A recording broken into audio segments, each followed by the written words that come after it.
আমার চ্যানেলে তোমাদের সকলকে স্বাগত।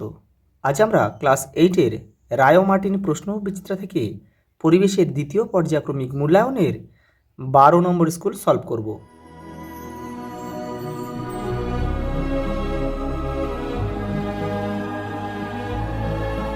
দেখো প্রথম প্রশ্ন, প্রদত্ত কোনটি বাদামি বর্ণের গ্যাস? NO2, nitrogen dioxide. পরেরটা দেখো, কোন পদার্থের আপেক্ষিক তাপ সর্বাধিক? জলের। বরফ গলনের লীন তাপ কত? 80 ক্যালোরি পার গ্রাম। এই যে অপশান সি হবে, এটা ক্যালোরি হবে, এটা 80 ক্যালোরি পার গ্রাম। সূর্য থেকে পৃথিবীতে তাপ আসে বিকিরণ পদ্ধতিতে। প্রদত্ত কোন পদ্ধতিতে তাপের পরিবহনে অণুর স্থানান্তরণ ঘটে না? এটা হবে পরিবহন। পরেরটা দেখো, দেখো বিক্রিয়া দিয়েছে, এবার বলছে এই প্রদত্ত বিক্রিয়ায় জারক পদার্থ কোনটি? দেখো এখানে জারক পদার্থ হবে কিন্তু FeCl3। দেখো এখানে 3 থেকে এখানে 2 হয়ে গিয়েছে, অর্থাৎ এটা জারক পদার্থ। অর্থাৎ এখানে অপশান কিন্তু এ হবে, আর এটা 2 হবে না, এটা 3 হবে। পরেরটা দেখো, প্রদত্ত কোনটি জারক ও বিজারক উভয় পদার্থ হিসাবে কাজ করে? এটা হবে SO2, সালফার ডাইঅক্সাইড। প্রদত্ত কোনটি প্রোটোজোয়া ঘটিত রোগ? এটা হবে ম্যালেরিয়া। আর কলেরা কি ঘটিত রোগ? কলেরা হচ্ছে ব্যাকটেরিয়া ঘটিত রোগ, ব্যাকটেরিয়া,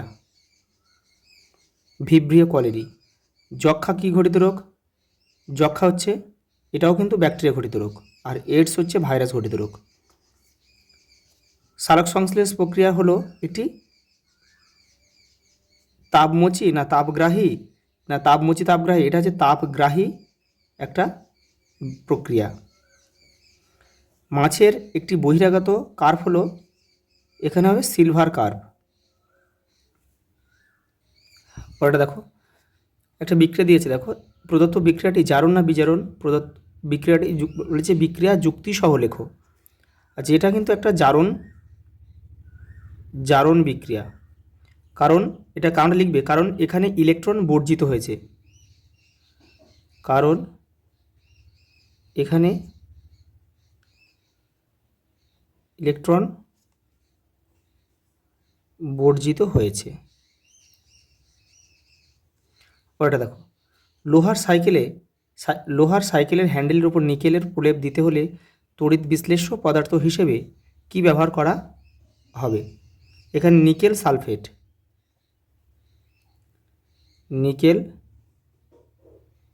সালফেট ও সামান্য পরিমাণে বোরিক অ্যাসিডও দেওয়া হয়। নিকেল সালফেট ও সামান্য পরিমাণ বোরিক অ্যাসিড। CO 0 ডিগ্রি তাপমাত্রায় 10 গ্রাম বরফকে 840 জুল তাপ দিলে কি পরিবর্তন ঘটবে? দেখে নাও। এই দেখো, পুরো বরফ গলবে না, আংশিক বরফ গলে জলে পরিণত হবে এবং মিশ্রণের তাপমাত্রা 0 ডিগ্রিতে থাকবে। পরেরটা দেখো, গোটা মশলার থেকে বাটা মশলার তরকারির স্বাদ ভালো হয় কেন? দেখে নাও। পরে দেখো, স্বয়ংক্রিয় অনুঘটক কাকে বলে? উদাহরণ দাও। এই যে দেখে নাও, স্বয়ংক্রিয় অনুঘটক কাকে বলে? কোনো রাসায়নিক বিক্রিয়ায় উৎপন্ন কোনো একটি পদার্থ যখন নিজেই ওই বিক্রিয়ার অনুঘটক হিসেবে কাজ করে তখন তাকে সক্রিয় অনুঘটক বলে, যেমন পটাশিয়াম পারম্যাঙ্গানেট। পরেরটা দেখো, তড়িৎ বিশ্লেষণ পদ্ধতিতে নিষ্কাশন করা হয় এমন একটি ধাতুর নাম লেখো। অ্যালুমিনিয়াম।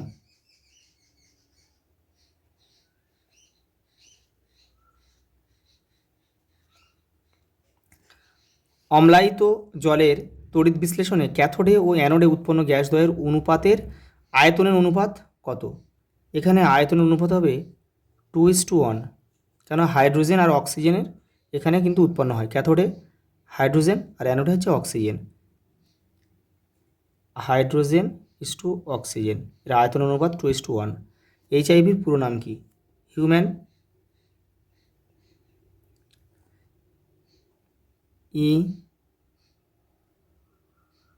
Immuno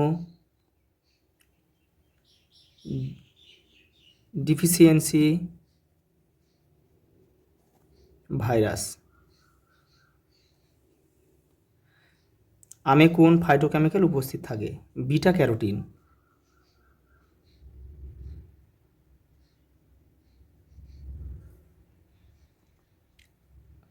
beta carotene. পরেরটা দেখো, লাস্ট প্রশ্ন দিয়েছি কি, দেখো মরচের সংকেত ও রাসায়নিক নাম লেখো। মরচের সংকেত হচ্ছে Fe2O3 আর NH2O। এন হচ্ছে জলের অণুর সংখ্যা, এটা হচ্ছে ফেরিক অক্সাইড, জলযুক্ত ফেরিক অক্সাইড। Ferric oxide.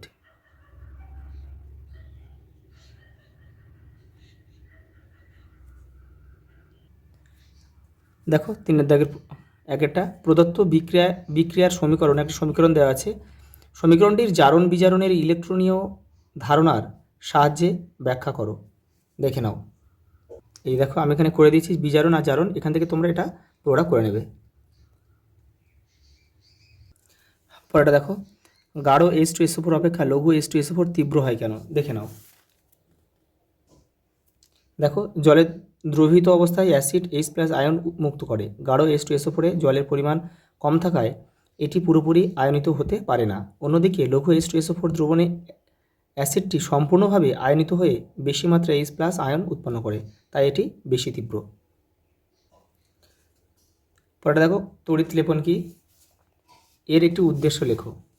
এই যে এখানে রয়েছে তড়িৎ লেপন কি, আর উদ্দেশ্যটা এখান থেকে বাতাস ও জলের হাত থেকে রক্ষা করা। আরেকটা রয়েছে দেখো অপেক্ষার দীর্ঘস্থায়ী, তার দীর্ঘস্থায়িত্ব বজায় রাখা আর কি। পরেটা দেখো, চুনের জলীয় দ্রবণে কি তড়িৎ বিশ্লেষণ হয়? যুক্তিসহ লেখো। দেখে নাও। হ্যাঁ, এটা তড়িৎ বিশ্লেষণ হয়। দেখো চুন একটি তড়িৎ বিশ্লেষ্য পদার্থ, এর জলীয় দ্রবণে এটি আয়নিত হয়ে আয়ন তৈরি করে, তাই চুনের জলীয় দ্রবণ তড়িৎ পরিবহন করে। পরেটা দেখো, অধিক মাংস উৎপাদনকারী দুটি মুরগির জাতের নাম লেখো। আসিল, ব্রাহ্মা, কোচিন। পরেটা দেখো, ব্যাকটেরিয়া ঘটিত দুটি রোগের নাম ও তাদের প্রত্যেকটির একটি করে লক্ষণ। আমরা এখানে লিখতে পারি কলেরা আর যক্ষা। দেখো লক্ষণগুলো একটু দেখে নাও। এই যে এখান থেকে লিখবে, এই রোগে আক্রান্ত রোগী বারে বারে পাতলা জলের মতো মলত্যাগ করেন, মলের রং চাল ধোয়া জলের মতো হয়, প্রচণ্ড বমি হতে পারে। দেখো যক্ষা একটি ব্যাকটেরিয়া ঘটিত রোগ, লক্ষণগুলো দেখে নাও। মূলত কফ ও কাশির মাধ্যমে এই রোগের সংক্রমণ হতে পারে। দেখো এই রোগের লক্ষণ হলো দীর্ঘকালীন জ্বর, কাশি, খিদে ও ওজন কমে যাওয়া। তারপরে দেখো, প্রণোদিত প্রজনন বলতে কি বোঝায়? দেখে নাও। পরেরটা দেখো, শিশিরাঙ্ক কি? শহরে বা শিল্পাঞ্চলে বেশি ধোঁয়াশার সৃষ্টি হয় কেন? দেখে নাও।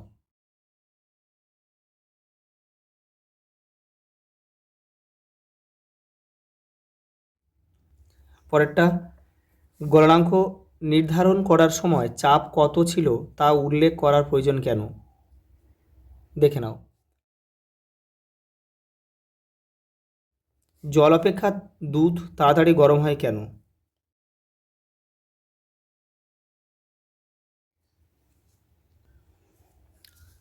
পরেরটা দেখো, যখন কোনো উত্তপ্ত বস্তু কোনো ঠান্ডা বস্তুকে উত্তপ্ত করে তখন উভয়ের তাপমাত্রার পরিবর্তন সমান হবে কি? ব্যাখ্যা করো। দেখো এখানে কিন্তু দুটো রয়েছে, এখান থেকে দুটো প্রশ্ন রয়েছে, এখান থেকে এই পর্যন্ত একটা, আর এখান থেকে কিন্তু এই পর্যন্ত একটা রয়েছে। দেখো সমভর সম্পন্ন দুটি তরলের তাপমাত্রা 30°C এবং 40°C। তরল দুটিকে মিশ্রিত করলে মিশ্রণের তাপমাত্রা হয় 36°C। তরল দুটির আপেক্ষিক তাপের অনুপাত কত? এই আপেক্ষিক তাপটা আমাদের বের করতে হবে। দেখো প্রথম উত্তরটা দেখে নাও। দেখো উভয় পদার্থের তাপমাত্রা কিন্তু সমান হবে না, কারণ দেখো ক্যালোরিমিতির মূল নীতি অনুযায়ী বর্জিত তাপ ও গৃহীত তাপ সমান হয়, কিন্তু এই তাপের পরিমাণ বস্তুর ভর এবং তার আপেক্ষিক তাপের উপর নির্ভর করে। যদি দুটি বস্তুর ভর এবং আপেক্ষিক তাপ অভিন্ন হয় তবেই তাদের তাপমাত্রার পরিবর্তন সমান হবে, তা না হলে যার তাপগ্রাহিতা বেশি তার তাপমাত্রার পরিবর্তন কম হবে। আর দেখো শেষে একটা অঙ্ক দিয়েছে, অঙ্কটি একটু দেখে নাও। দেখো প্রথম তরলের তাপমাত্রা কত দিয়েছে 30°C, দ্বিতীয় তরলের তাপমাত্রা দিয়েছে 40°C, আর মিশ্রিত তরলের তাপমাত্রা দিয়েছে, যখন এর দুটো মেশানো হচ্ছে তখন তাপমাত্রা হচ্ছে 36°C। এর দুজনের ভর কিন্তু সমান আছে। এবার দেখো প্রথম তরলের আপেক্ষিক তাপ আমরা S1 ধরলাম আর দ্বিতীয় তরলের আপেক্ষিক তাপ আমরা S2 ধরলাম। এবার দেখো ক্যালোরিমিতির নীতি অনুযায়ী দেখো নীতি অনুসারে গৃহীত তাপ সমান সমান বর্জিত তাপ কিন্তু সমান হয়। এবার দেখো প্রথম তরলের গৃহীত তাপ কত, দেখো গৃহীত তাপ ভর, আপেক্ষিক তাপ আর উষ্ণতার পরিবর্তন। তাহলে দেখো ভর কত, এখানে ভর হচ্ছে, দেখো এটা দেখে একটা সূত্র আমি বসিয়ে দিয়েছি, এটা দ্বিতীয় তরলটা দেখে নাও। দ্বিতীয় তরলের বর্জিত তাপ কত, দেখো ভর ইন্টু আপেক্ষিক তাপ ইন্টু 40° ছিল, এটা 36 হয়েছে, মানে কমেছে কত 4। এবার দেখে নাও, দেখো শর্তানুসারে দেখো এম, মানে দুটো তাপ সমান করতে হবে আমাদের। দেখো এই দুটো আর এই দুটো সমান সমান দিয়ে আমরা বসালাম। এবার দেখো এখানে দেখো আমাদের বের করতে হবে কি S1 আর S2টা আমাদের বের করতে হবে। তাহলে এটার সঙ্গে দেখো এম আমরা এখানে সমান বলেছে, তাহলে এখানে আমরা এখানে কিছুটা কেটে দিচ্ছি বা এটাকে কিছু বসাচ্ছি না। দেখো এটার সঙ্গে একটা গুণ করলাম 6S1 আর এখানে গুণ করলাম দেখো 4S2। এবার দেখো S1/S2 মানে কি 4/3, অর্থাৎ 2/3, অর্থাৎ S1 বা প্রথম তরল আর দ্বিতীয় তরলের আপেক্ষিক তাপের অনুপাত আছে 2:3।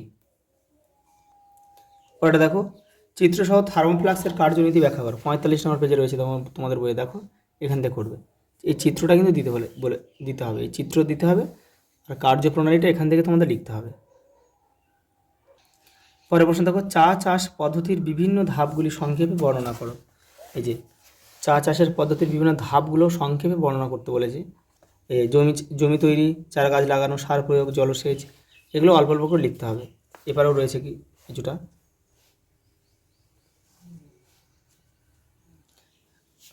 পরের প্রশ্ন দেখো মুরগি চাষে ব্যবহৃত লিটার কি। এই যে 258 নম্বর পেজে রয়েছে, এখান থেকে তোমরা লিখবে এই যে এই পর্যন্ত। আর সঙ্গে একটা প্রশ্ন রয়েছে দেখো মেজর কার্প ও মাইনর কার্পের মধ্যে পার্থক্য। এটা তোমাদের 215 নম্বর পেজে রয়েছে। এটা এই দেখো এই যে মেজর কার্প আর মাইনর কার্পের মধ্যে পার্থক্য, এটা এখান থেকে এটা লিখবে। পরেটা দেখো লঘু খনিজ অ্যাসিডের সঙ্গে জিঙ্কের বিক্রিয়ায় H2 গ্যাস উৎপন্ন হলেও কপারের সঙ্গে লঘু খনিজ অ্যাসিডের বিক্রিয়ায় H2 গ্যাস উৎপন্ন হয় না কেন। আচ্ছা এটা দেখে নাও, এখানে দুটো প্রশ্ন দিয়েছে।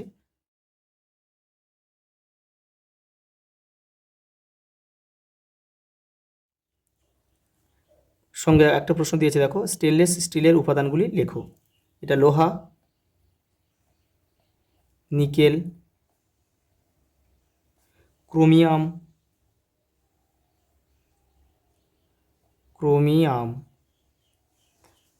কার্বন। পরেটা দেখো